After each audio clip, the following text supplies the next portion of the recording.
as you all. My organization helps people get their juvenile records sealed as well as adult criminal records cleared if they qualify.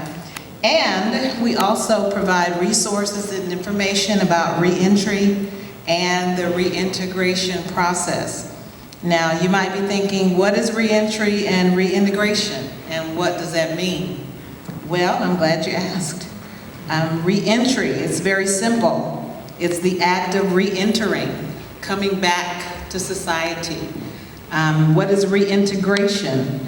It is the act of coming home and being reunited with your communities after that you have paid your debt to society, to be reunited again with your family and your friends.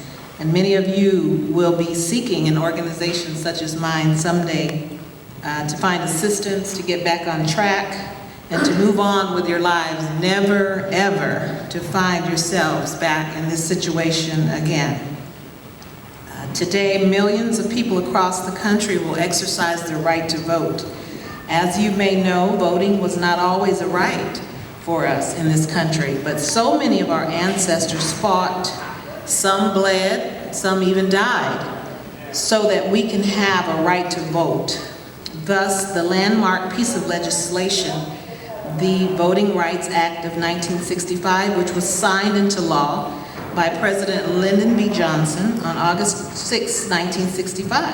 So it is very important that you understand how important it is to vote. It is your voice. Your voice is your vote.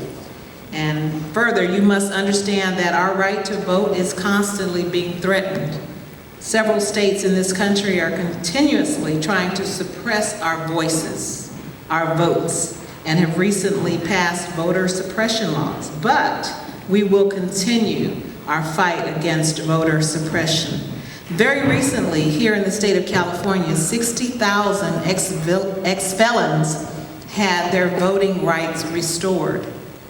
And felons in county jails are actually allowed to vote in elections.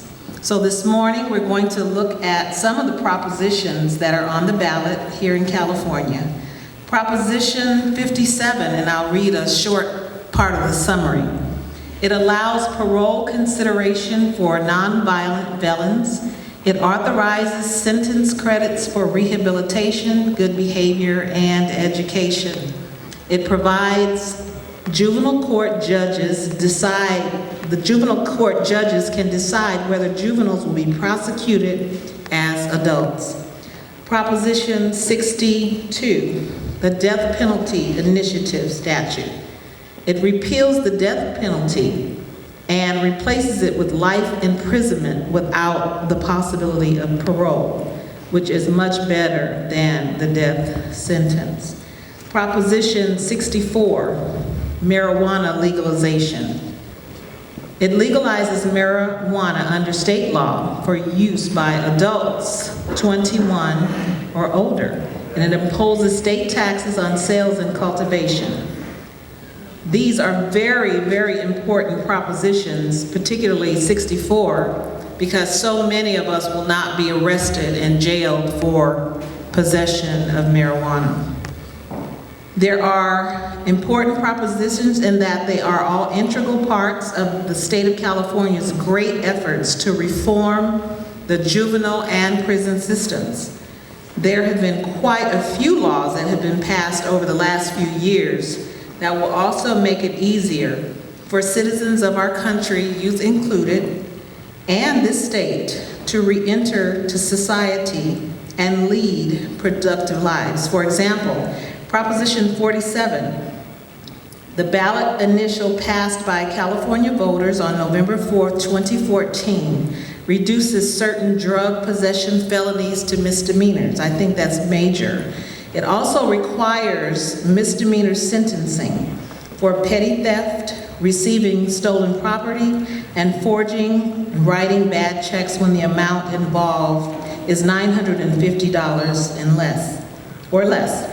Yes, early this year, President Obama banned the practice of holding juveniles in solitary confinement in federal prisons saying it could lead to devastating, lasting psychological consequences. Again, very major. And in September of this year, here in the state of California, our own Governor, Jerry Brown, signed legislation that will restrict the use of solitary confinement in juvenile facilities in our state. Senate Bill 1143 bars the use of room confinement and isolation for purposes of punishment, retaliation, or coercion of minor detainees in California juvenile facilities. That's major.